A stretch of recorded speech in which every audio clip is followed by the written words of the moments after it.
नमस्कार, आप देख रहे हैं हरियाणा डायरी और मैं हूं पूजा सिंह।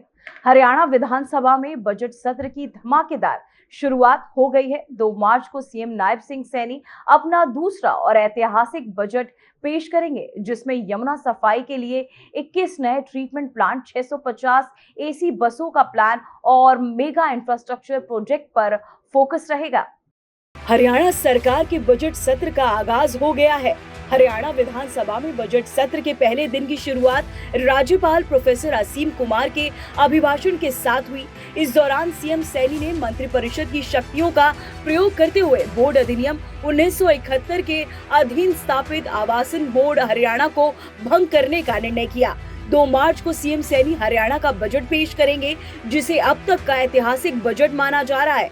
इसी के साथ नई योजनाओं पर भी फोकस होगा, जिसका सीधा असर शिक्षा और रोजगार पर पड़ेगा। यमुना की सफाई को लेकर सैनी सरकार गंभीर, 21 नए ट्रीटमेंट प्लांट स्थापित करेगी सरकार। प्रदेश की सड़कों को चौड़ा करने का भी मेगा प्लान। हरियाणा के वित्त मंत्री के तौर पर मुख्यमंत्री नायब सिंह सैनी होली से 2 दिन पहले 2 मार्च को अपना दूसरा बजट पेश करेंगे। बजट को लेकर मुख्यमंत्री नायब सिंह सैनी ने विशेष तैयारियां की हैं। सीएम नायब सिंह सैनी ने प्रदेश की तरक्की के लिए कई अहम फैसले भी लिए हैं। हरियाणा सरकार ने बजट की तैयारी लगभग पूरी कर ली है। अब बजट की स्पीच तैयार की जा रही है। हरियाणा की नायब सिंह सैनी सरकार यमुना की सफाई को लेकर बेहद गंभीर नजर आ रही है। सरकार की तरफ से यमुना में सफाई और पानी की गुणवत्ता को बेहतर करने का फैसला लिया गया है। सीएम नायब सिंह सैनी ने प्रदेश की तरक्की के लिए कई अहम फैसले भी लिए हैं।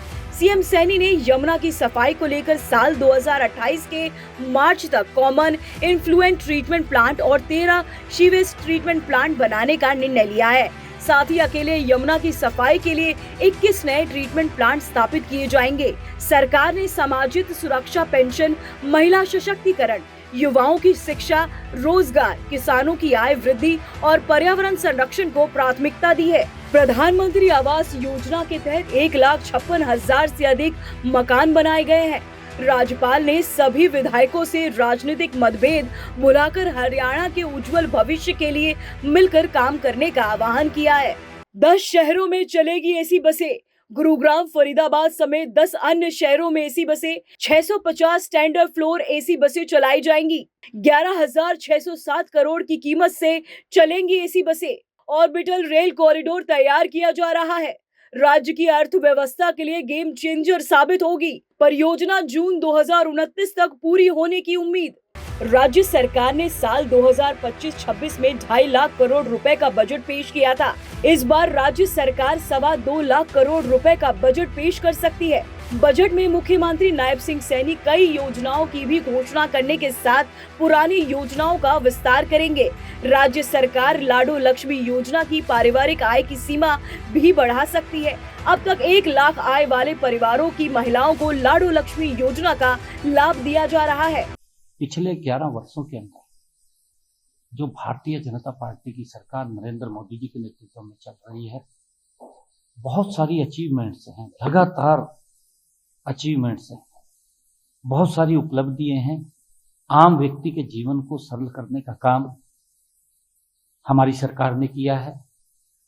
चाहे लोगों तक लाभ पहुंचाने की बात हो, गरीब व्यक्ति के जीवन में बदलाव लाने की बात हो, चाहे गरीब व्यक्ति को मकान बना करके देने की बात हो, बहुत सारी अनेक उपलब्धियां, चाहे युवाओं को रोजगार देने की बात हो, चाहे किसान को उसकी फसल का पूरा मूल्य देने की बात हो, चाहे किसान के मुआवजा अगर खराबा हुआ है तो उस तक मुआवजा पहुंचाने की बात हो, या आयुष्मान जैसी योजना, चिरायु योजना के माध्यम से व्यक्ति को सुरक्षित करने की बात हो। एक सुरक्षा कवच के रूप में हमारी सरकार ने पिछले जो 11 वर्षों के अंदर हरियाणा प्रदेश के जन के उनके बदलने का काम किया है। चाहे विकास की बात हो, आज अगर गांव के अंदर देखें, गांव की तस्वीर बदलने का काम पिछले लगभग 11 वर्षों में हमारी सरकार कर रही है, गति से काम कर रही है। और आज महामहिम राज्यपाल महोदय जी ने बजट सत्र का शुभारंभ किया है और अब उसके ऊपर चर्चा होगी। जो महामहिम राज्यपाल जी ने आज बात रखी है उसके ऊपर चर्चा होगी आज, क्योंकि उसका प्रारंभ हुआ है। हरियाणा अपने बजट का 1/3 हिस्सा यानी 30% पैसा ऋण भुगतान में देता है। हरियाणा का कुल कर्जा राज्य के जीडीपी में 30% तक पहुंच गया है। हालांकि हरियाणा सरकार का दावा है कि राज्य कोषीय घाटे की अनुमेय सीमा 3% से नीचे है। 2025-26 में ये 2.67% रही है। हरियाणा सरकार अपने घाटे को पूरा करने के लिए उधार भी लेती है। तो हरियाणा के बजट सत्र से विकास की नई पटकथा लिखने की तैयारी साफ दिख रही है। नायब सिंह सैनी के ऐतिहासिक बजट पर अब पूरे प्रदेश की नजरें टिकी हैं। 2 मार्च को खुलेगा विकास का पिटारा, तब तय होगी हरियाणा की अर्थव्यवस्था और भविष्य की असली दिशा। फिलहाल हरियाणा डायरी में इतना ही। नमस्कार।